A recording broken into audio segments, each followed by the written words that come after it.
Bien, a esta hora de la mañana vamos a saludar con el doctor Mauro Andino, docente universitario. Con él vamos a hablar los próximos minutos de la coyuntura política y coyuntura electoral. Doctor Andino, buenos días, bienvenido.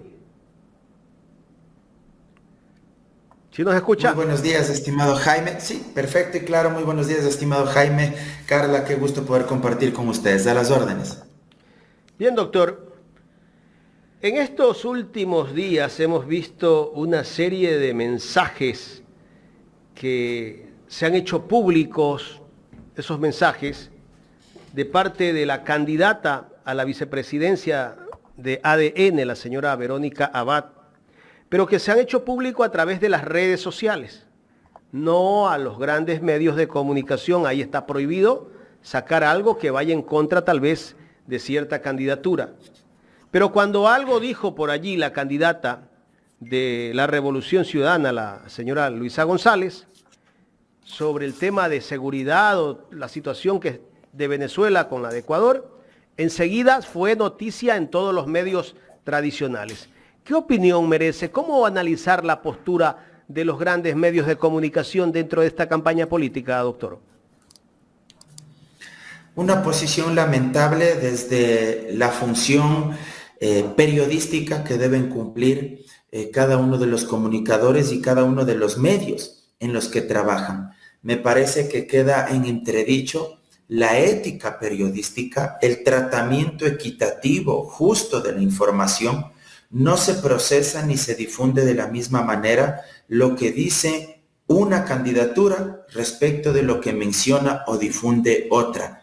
Y esto es triste porque evidencia que los medios de comunicación tienen una clara determinación para ejecutar una agenda política que a su vez permee, moldea la opinión pública y pueda incidir en el comportamiento del electorado. ¿Cómo entender que cuando una candidatura asume o entrega ciertas declaraciones que pueden estar equivocadas o no, se difundan ampliamente a través de los medios de comunicación hegemónicos? Pero cuando la otra candidatura dice barbaridades como privatizar salud, privatizar educación, privatizar la seguridad social o eliminar las pensiones jubilares, o cuando se promueve abiertamente el cometimiento de delitos penales como es la defraudación tributaria, engañar al fisco, engañar al servicio de rentas internas y no pagar impuestos. Y sin embargo, luego de decir todo esto, nada de eso se menciona, se señala, se difunde como noticia en los medios de comunicación. Evidentemente estamos enfrente no de un sistema de comunicación plural, democrático, equitativo, sino que estamos enfrente de determinadas estructuras y maquinarias comunicacionales que lo que pretenden es posicionar favorablemente una candidatura y atacar fervientemente, pavorosamente otra candidatura para perjudicarla. Doctor Andino, buenos días. Un gusto Muy saludarlo. buenos días. Muy buenos ¿Por días, qué Carla. Qué hay gusto. una separación bastante clara y representativa de el candidato Daniel Noboa y su binomio? A ver, yo creo que lo primero que deberíamos preguntarnos es por qué Daniel Noboa no rechaza tajantemente las declaraciones de su binomio. Su binomio, como ya acabé de mencionar hace un momento, ha ratificado en varias oportunidades que ella no cree en la salud pública, en la educación pública, que ella no cree en la seguridad social, que ella no cree en la recaudación tributaria, porque considera que poco más el Estado no tiene la obligación de recaudar o de cobrar impuestos. Ella incluso promueve, incentiva que la gente no pague. Ella también ha sido de las que menciona que el Estado únicamente se debe encargar de infraestructura básica y de seguridad y de justicia. Todo lo demás debe eliminarse. Es una especie de Javier Milei en potencia, pero a la criolla, acá en el Ecuador. Entonces uno se pregunta, ¿por qué su binomio presidencial, quien aspira a conducir la maquinaria del Estado, no rechaza estas declaraciones? ¿Qué es lo máximo que ha hecho Daniel Noboa? Sacar un comunicado. Hay algo más ahí, ¿no? Porque hemos visto en el transcurso de todas estas semanas que cuando empezaron a salir los videos de la señora Verónica Abad, más allá de que pueden ser antiguos, puede ser antiguo el video, pero su pensamiento está ahí, ¿no? Su línea está ahí. Y vimos que inmediatamente el señor Daniel Noboa salió con, un comunicado a decir, bueno, pues las funciones que se le va a asignar son estas, especialmente el tema, pues, migratorio. Es como hacer una separación y eso nos puede llevar a pensar que ellos nunca se sentaron como binomio a conversar, nunca han tenido un proyecto, un debate de la línea en la que van a trabajar. Entonces, ¿eso a qué nos lleva? A que vamos a tener otro vicepresidente o vicepresidenta, bueno, en el caso que se dé, como el que ya tenemos en estos momentos. Peor todavía, Carla. ¿Por qué? Porque en el caso de Lasso y de Alfredo Borrero, ellos se conocían, eran amigos personales, formaban parte del mismo proyecto político. En el caso de Daniel Noboa, yo le decía, a mí me preocupa muchísimo que él no sea tajante en rechazar este tipo de planteamientos de su binomio. Máximo sacó el comunicado que usted bien mencionaba. Además, ahí hay un segundo elemento.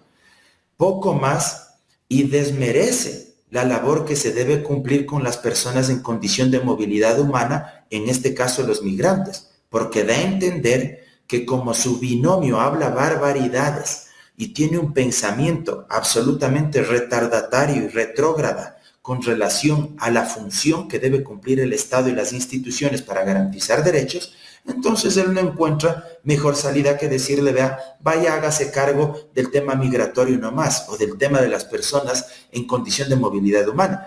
Eso refleja, digamos, el demérito, la falta de sensibilidad y de empatía con las personas que viven en condición de movilidad humana, porque para deshacerse, entre comillas, de un binomio incómodo, le asigna una tarea que seguramente para Daniel Noboa es irrisoria o a la cual no le presta demasiada atención. Pero además hay una tercera cuestión, que es la que usted bien mencionaba, yo lo he dicho en varios medios de comunicación. ¿Será acaso que Daniel Noboa escogió a Verónica Abad como binomio porque nunca se imaginó efectivamente estar en estas condiciones políticas y electorales de cara a una segunda vuelta y de cara a una potencial presidencia de la República? No. Si es que esto es así, como todos sospechamos, Doctor, si es que me esto es queda así, duda. significa... ¿Escogió o se la impusieron? Y digo se la Vea, impusieron yo creo porque ella que- ha tenido otros cargos públicos. Entonces, ¿cómo llegó él a escogerla? Si básicamente sus pensamientos o sus líneas no concuerdan. El discurso de Daniel Noboa no concuerda con el discurso de Verónica Abad. Entonces, o él cambió su discurso para ganar aceptación, o no conversaron, o se la pusieron. O sea, ahí nos queda como que algunas aristas.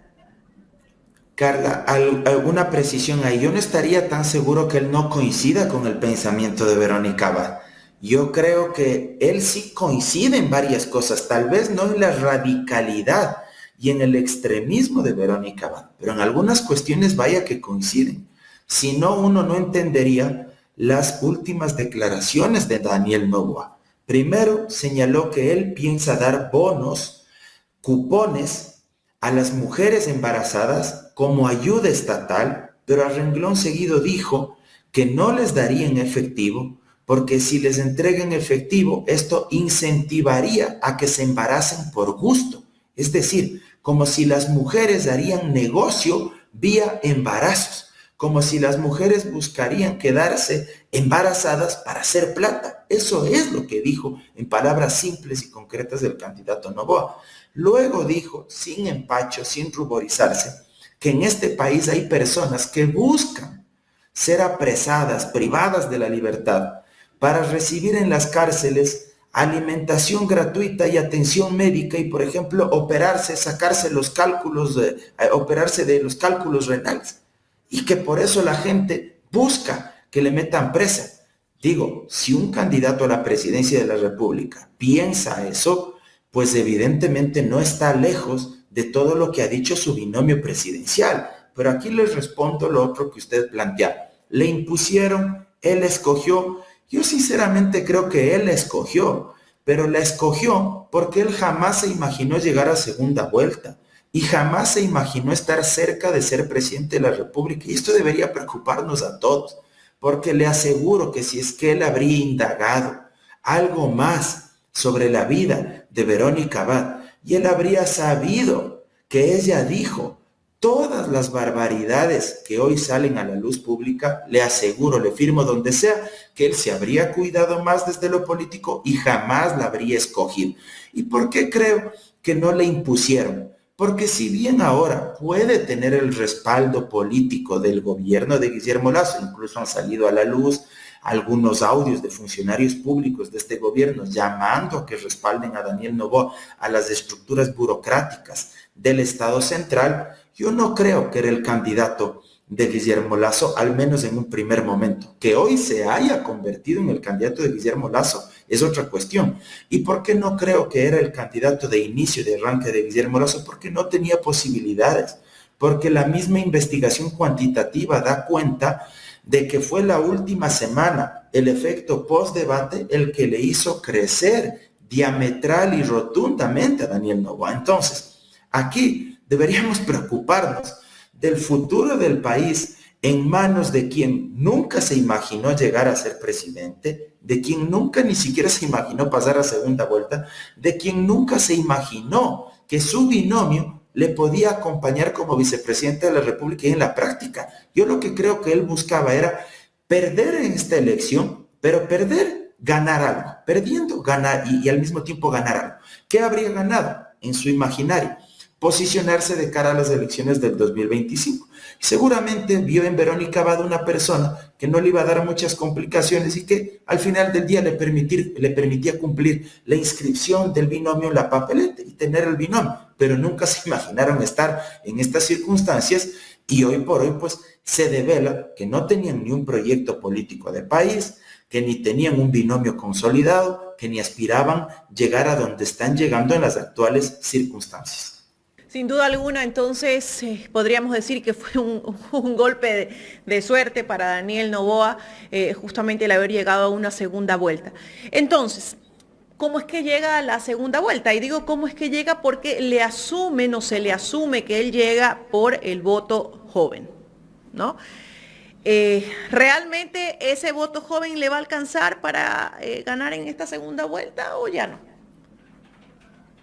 A ver, yo creo que estamos enfrente de una campaña electoral bastante extraña, nunca antes desarrollada y vivida de esta manera desde el retorno a la democracia.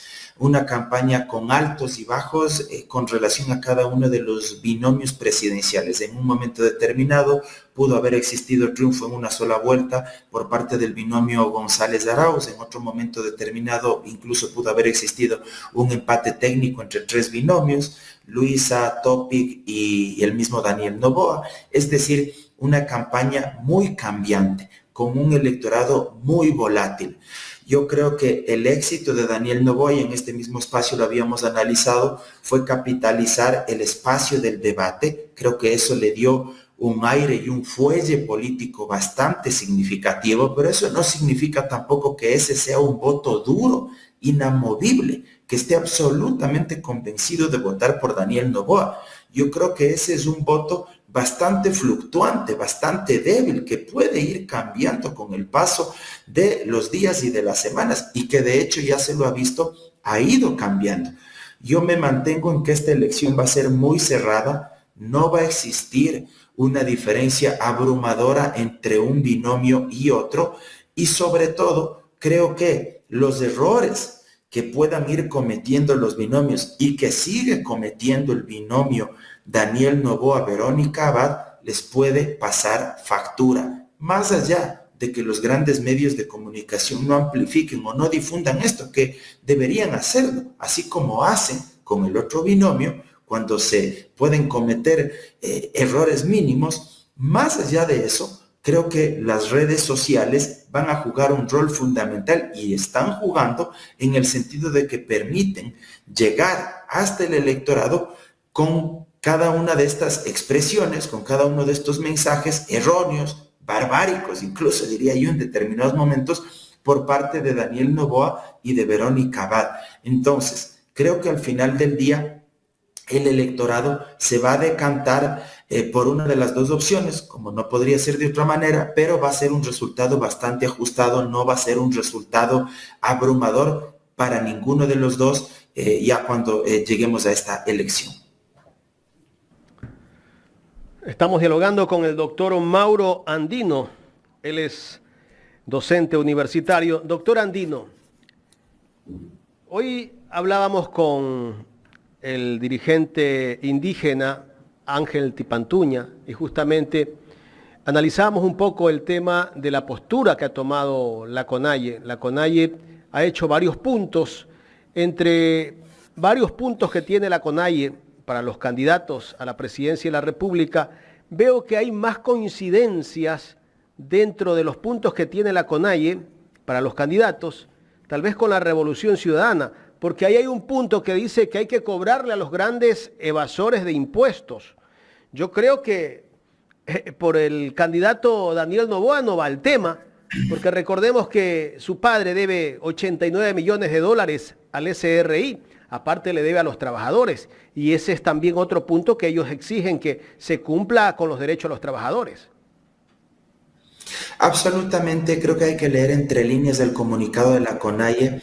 La CONAIE no dice voten por Luisa González y Andrés Arauz, tampoco dice voten por Daniel Noboa y Verónica Abad, pero es indiscutible que si dentro de los 19 puntos que plantea la agenda política de la CONAIE al futuro gobierno o a ambos binomios presidenciales, si usted encuentra ahí uno, el punto 18, y dice claramente cobrar las deudas tributarias a los grandes grupos económicos y ponen entre paréntesis grupo económico Noboa que adeuda 88 millones de dólares, pues creo que no hace falta ser tan explícito para darse cuenta por quién están diciendo, aunque de forma indirecta, que no se vote. Y en este caso, pues me parece que el mensaje es claro. Le está diciendo a sus bases, le está diciendo a la gente de los sectores populares, a los sectores rurales de este país, a los campesinos, a los indígenas, a los medianos y pequeños agricultores, que con Noboa no es, que por ahí no va la línea de la CONAIE, a no ser que de pronto durante los próximos días el grupo Noboa decida pagar los 88 millones de dólares que están adeudando al servicio de rentas internas y sea el gasto más importante que en una campaña electoral haga Alvarito, ¿verdad? Pero yo dudo mucho que esto se vaya a concretar. Entonces, en términos generales y en el contexto global, si hay esa demanda de la CONAIE específica y menciona con nombre y apellido al grupo Noboa como deudor del servicio de rentas internas, y de otra parte hay un pliego de pedidos que en términos globales creo que se asemejan muchísimo a la agenda política, económica y social de la Revolución Ciudadana. Tal vez el punto más discordante, ¿cuál es? El tema de las políticas extractivistas en materia de recursos naturales no renovables como petróleo y minería. Pero aquí también me parece que hay que plantear un parteaguas. En materia petrolera, por ejemplo, creo que hoy por hoy la CONAIE ya tiene un logro en sus manos. ¿Cuál es? Que no se va a seguir explotando el Yasuní, ¿sí? El bloque 43 que está en el Parque Nacional Yasuní. ¿Y esto por qué me parece que permite establecer este parteaguas? Porque ya no hay que discutir sobre este tema. El gobierno de la Revolución Ciudadana, un potencial gobierno, simplemente lo que tiene que hacer es respetar el mandato popular y cumplir con lo que democráticamente una mayoría de ecuatorianos así resolvió, que es decirle no a la explotación del bloque 43 en el Parque Nacional Yasuní. Ahí no hay vueltas que darle. Consecuentemente, seguir discutiendo por ese tipo de temas ya no tiene sentido. Simplemente hay que cumplir y eso viabiliza encontrar un nuevo acercamiento y un nuevo punto de acuerdo. Pero aquí también es importante señalar algo. Yo sí creo que Luisa González debe replicar lo que ha hecho Andrés Arauz. Andrés Arauz, con buen criterio, dijo que es necesario conversar con la CONAIE, hizo un llamado público, señaló que hay muchas coincidencias con el planteamiento político, social de la CONAIE. Yo creo que Luisa González tiene que llamarle a Leonidas Issa. Él ha dicho varias veces que nadie se ha comunicado con él. Tiene que llamarle, tiene que invitarle para sentarse a conversar, a dialogar.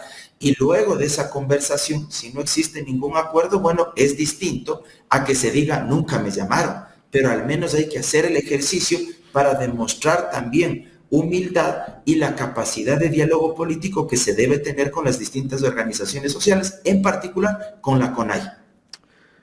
Doctor, los nuevos electores de este país, los jóvenes más que todo, nos están dando una muestra de que ellos eligen a su candidato muchas veces, no por tal vez un plan de gobierno,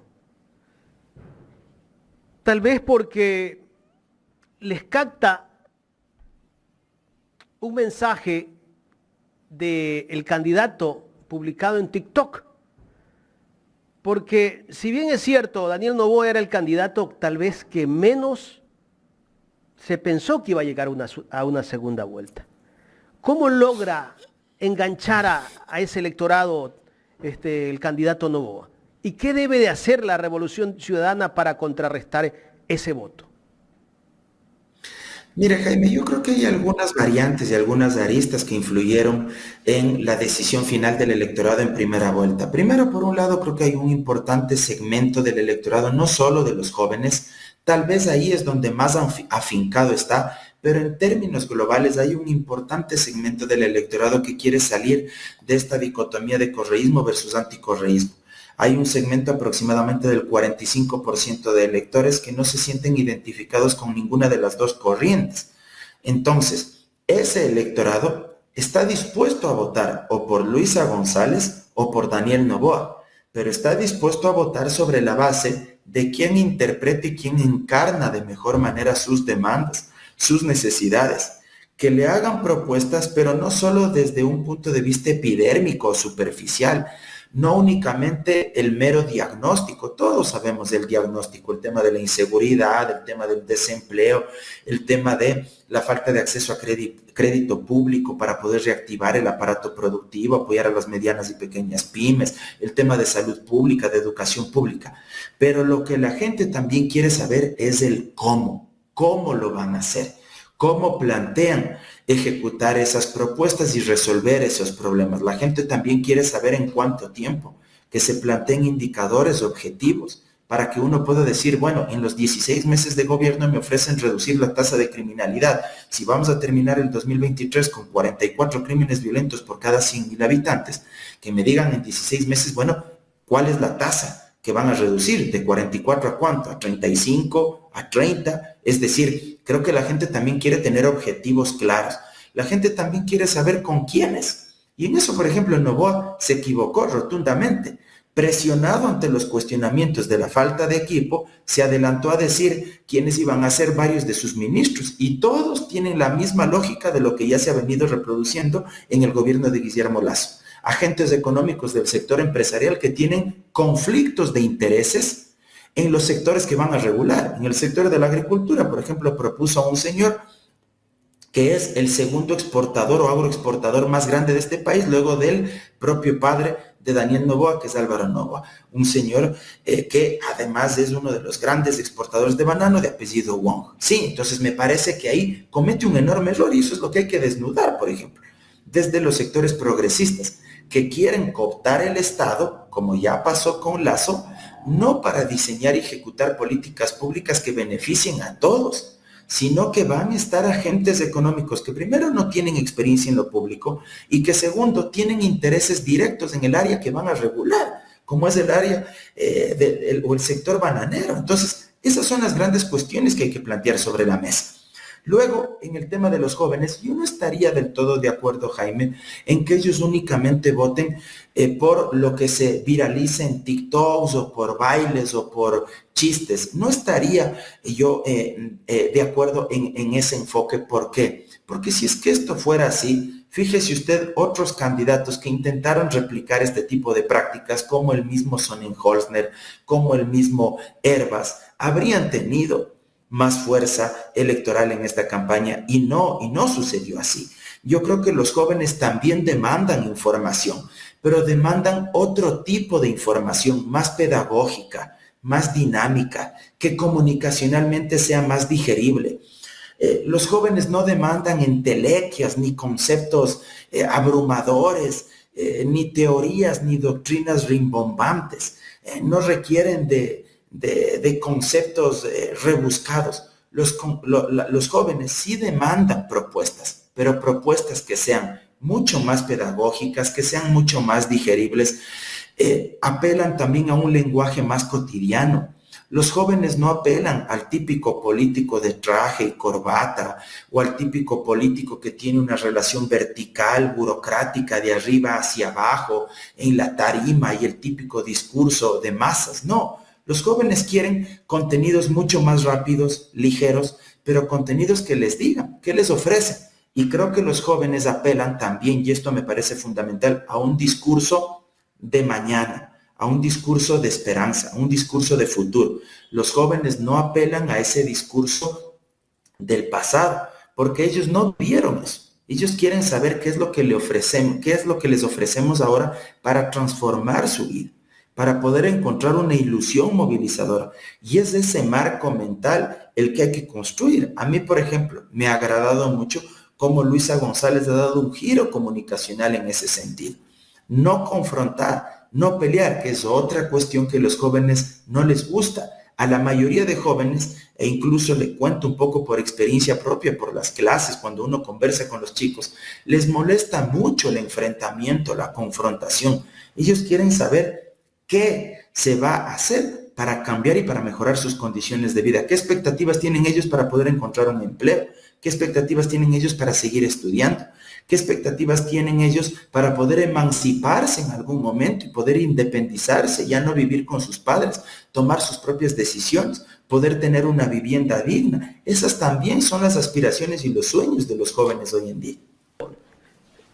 Cuando habla usted de lo que necesitan los jóvenes, lo que quieren los jóvenes, pero también hay una realidad, pues, o sea, si analizamos una propuesta de alguien que está anunciando privatizar la educación superior e incluso ha dicho que parte de cómo liquidar al personal, a los docentes de las universidades o las instituciones educativas que son del Estado, hay que vender los mismos bienes para liquidar a la gente. En este caso, Carlita, que es docente de la Universidad de Guayaquil, tal vez va a recibir parte de un predio de la universidad como liquidación. O sea, esa es una realidad de lo que está diciendo una candidatura, una propuesta, y que los jóvenes apuesten a ese tipo de propuestas. Es un poco descabellado. Hay que explicar eso y hay que difundir ampliamente. Tal vez no a través de los medios de comunicación hegemónicos, porque como dije en mi primera intervención, ellos no difunden esto. Vea, si es que esas mismas cosas lo habría dicho Luisa o lo habría dicho Arauz, vea, esto ya habría sido hasta noticia internacional, hasta Medio Oriente habría llegado ya este tipo de propuestas. Pero como aquí evidentemente tienen una agenda mediática claramente intencionada para apoyar a una candidatura, en este caso a Daniel Noboa y a Verónica Abad, hay que difundirlo a través de otros espacios. Y ahí el sujeto en red, es decir, el uso que hagamos de los medios digitales es absolutamente importante, pero explicándole a la gente, por ejemplo, a los más jóvenes, por qué es importante la educación pública, haciéndoles entender que la mayoría de chicos, de adolescentes, de jóvenes en este país estudian en universidad pública, en escuelas públicas, en colegios públicos, y que tener una educación pública permite, entre otras cosas, que ellos puedan tener oportunidades. ¿Para qué? Para obtener un título profesional que a su vez les puede permitir acceder luego a un empleo de calidad, a un salario digno. Y eso a su vez les puede permitir acceder a ingresos que les permita tener una vida digna, tener vestimenta, tener en qué movilizarse, tener en un futuro una vivienda, tener acceso a alimentación de calidad, formar una familia y poder emanciparse, tener una pareja, tener hijos, ¿sí? Tener un plan y un proyecto de vida. Para eso sirve la educación pública, la salud pública, lo público, el valor de lo público hay que reivindicar. Y hay que decirles a los jóvenes que si todo estaría en manos privadas, entonces una gran cantidad de ecuatorianos no podrían acceder a esos servicios por el alto costo que esto tendría. Y esto evidentemente a lo único que conduciría es a que tengamos una sociedad más desigual, una sociedad más injusta, donde un grupo muy reducido, el 2-3% de nuestra población, concentre la mayor cantidad de riqueza, concentre la mayor cantidad de recursos de nuestro país y que en cambio el 96-97% de la población, en vez de escalar y tener movilidad social ascendente, empecemos a tener movilidad social descendente, es decir, que en vez de mejorar nos sigamos hundiendo, que en vez de escalar sigamos cayendo al abismo donde lamentablemente nos tienen gobiernos como el de Lazo y que tienen las mismas lógicas y prácticas de quienes hoy quieren llegar a gobernar. Doctor, en la recta final de este diálogo me gustaría hablar sobre la decisión que tomó el TCE con respecto a las elecciones en el exterior. Definitivamente no admitió las dos demandas que presentaron Gente Buena y Sociedad Patriótica. Esto indica que las elecciones para los migrantes se darán el próximo 15 de septiembre, el mismo día que serán las elecciones para presidente y vicepresidenta. El 15 de octubre, estimado Jaime. Perdón, octubre. Entonces, sí, efectivamente se dan las elecciones y eso implica además que ahí se terminará de configurar la Asamblea Nacional, pues habrá que elegir 6 representantes por las 3 circunscripciones especiales del exterior que designarán 2 asambleístas cada una. Yo creo que este tema debe llevarnos a una discusión nuevamente profunda, seria, sobre las reformas que se deben hacer al Código de la Democracia. Hay una serie de vacíos ahí que condujeron también a este problema, a que deba ser resuelto por parte del Tribunal Contencioso Electoral, si es que habrían existido normas previas, claras, específicas, concretas, que permitan dilucidar este conflicto jurídico y político, no habría llegado hasta el Tribunal Contencioso Electoral, pero lamentablemente hay una serie de vacíos normativos que conducen a este tipo de escenarios. Al final del día, me parece que prevalece también el sentido de legitimidad democrática. Si la mayoría de migrantes no pudieron ejercer su derecho al sufragio porque el sistema informático no funcionó, era lógico, era necesario que la elección tenga que repetirse para poder garantizar en términos de legitimidad, reitero, esta elección y puedan ejercer su derecho al voto, elegir a quienes ellos consideren y que además las distintas candidaturas para la Asamblea Nacional también puedan ser elegidas y recibir el voto popular. Esto ya en términos institucionales también le puede ocasionar una serie de problemas al Consejo Nacional Electoral porque con la nueva Asamblea ya instalada bien podrían ser sujetos de un juicio político por incumplimiento de funciones. 2 partidos políticos, ¿por qué se han venido oponiendo a que se repitan las elecciones? Yo me imagino que la lectura que ellos harán es que les perjudicaba en cuanto a los escaños que obtuvieron en el exterior. En el caso de Construye, ellos obtuvieron, me parece que 1 o 2 escaños en el exterior. En el caso, por ejemplo, de Sociedad Patriótica se oponían porque el último escaño a través del cual logra llegar a la Asamblea Lucio Gutiérrez, precisamente es como resultado de una diferencia muy pequeña con el inmediato perseguidor de Lucio Gutiérrez. Él llega en el puesto 15. Quien está en el puesto 16 probablemente pueda rebasarlo si es que obtiene una votación ahora significativa o importante en la elección de la circunscripción especial del exterior. Entonces, claro, ahí hay un interés directo de Sociedad Patriótica y del coronel Gutiérrez, porque él debe pensar que si es que no le va bien con el voto en el exterior, le podrían rebasar a él y él podría quedarse fuera de la Asamblea. Y en el caso de Construye, que podrían perder su curul o el escaño que ganaron allá en el exterior. Doctor, pasando al mismo tema electoral, el debate de segunda vuelta será el próximo 1 de octubre, perdón, estoy cambiado con los meses. En este debate ya son solo 2 candidatos. El tiempo suficiente habrá para que ellos puedan exponer su plan de gobierno. Todavía en ese segundo debate que vamos a ver el próximo 1 de octubre, ¿puede cambiar la cosa como fue en la primera vuelta? Yo creo que el debate va a ser determinante, Jaime. Fíjese usted que varios estudios de opinión pública demostraron que muchísima gente, al contrario de lo que sucedía en elecciones pasadas, miran y consumieron el debate, miraron el debate. De hecho, estas mismas investigaciones de opinión pública también señalaron que los más jóvenes son los que mayores flujos de información quieren sobre la campaña presidencial. a diferencia de los sectores de la población que tienen mayor edad. El debate me parece que va a influir no solo el día que se desarrolle, sino también en el post-debate, como sucedió durante esta primera vuelta. El día del debate vamos a tener ya un enfrentamiento dialéctico de dos actores. No vamos a tener ya ahí 7 candidaturas presidenciales como sucedió en esta primera vuelta, sino que van a ser 2 actores y entre ellos van a tener que desmontar los argumentos del otro y van a tener que posicionar los argumentos del por qué están proponiendo lo que plantean en su programa de gobierno. Obviamente, al ser un debate de 2, aquí van a tener más chances, más tiempos para poder exponer cada uno de sus argumentos. Y al tener más tiempo, también van a poder desarrollar de mejor manera los cómo, que es lo que me parece nos quedaron debiendo durante la primera vuelta. El cómo piensan realizar cada una de las propuestas que ellos plantean. El cómo, el con quién, me parece que van a poder abonar también indicadores para poder plantearnos en un tiempo específico qué es lo que van a hacer, cuáles son los objetivos que piensan cumplir durante esos 16 meses. Yo creo que va a influir mucho ese debate y además en el post-debate, qué es lo que se logre posicionar a través de redes sociales, en el día a día, en la conversación cotidiana. Eso me parece que es muy importante.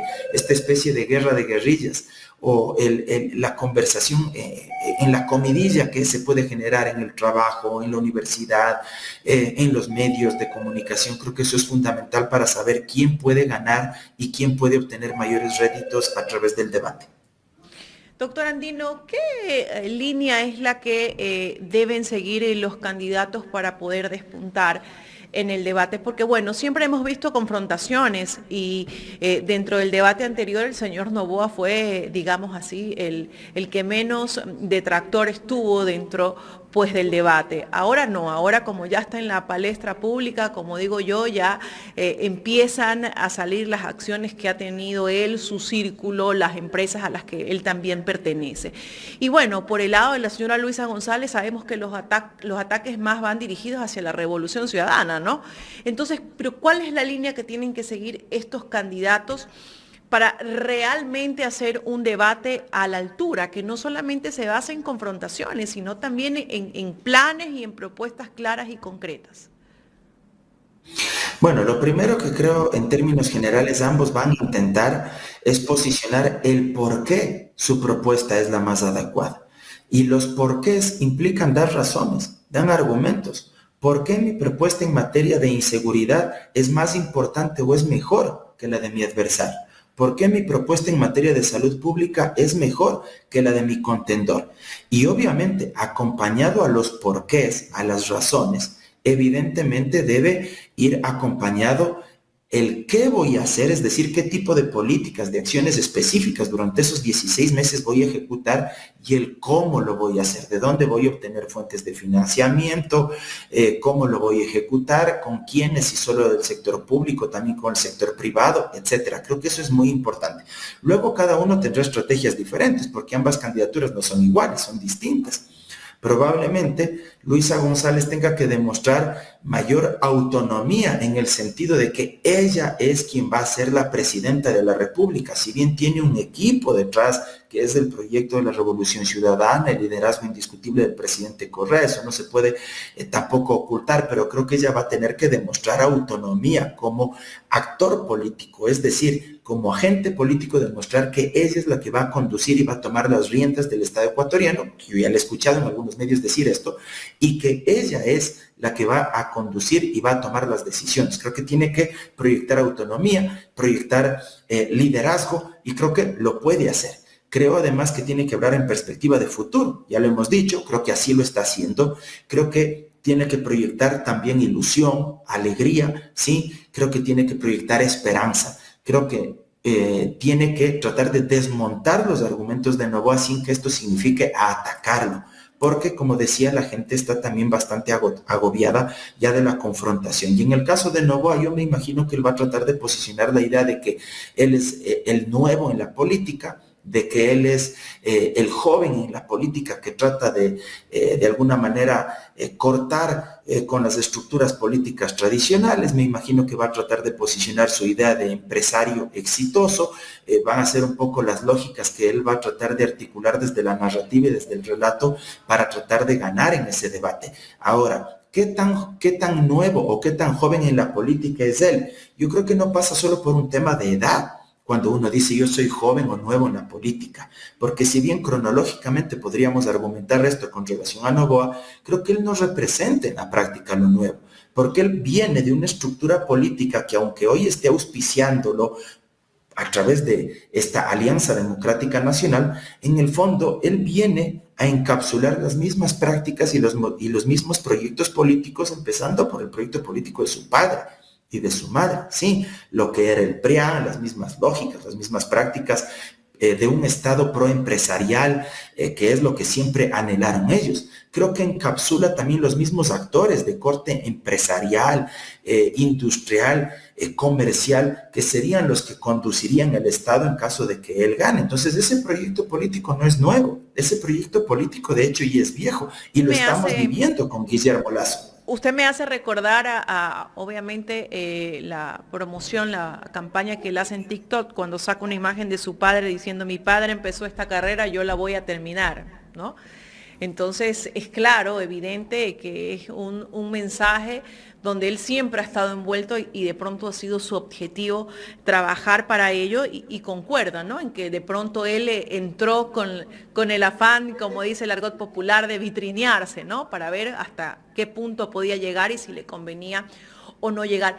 Pero en estas últimas semanas, y usted que es conocedor y seguidor básicamente de todas estas campañas, ya hemos visto un Daniel Noboa con otra postura, doctor. Hemos visto un Daniel Noboa que se para en una tarima y dice, les vamos a dar una paliza, ¿no?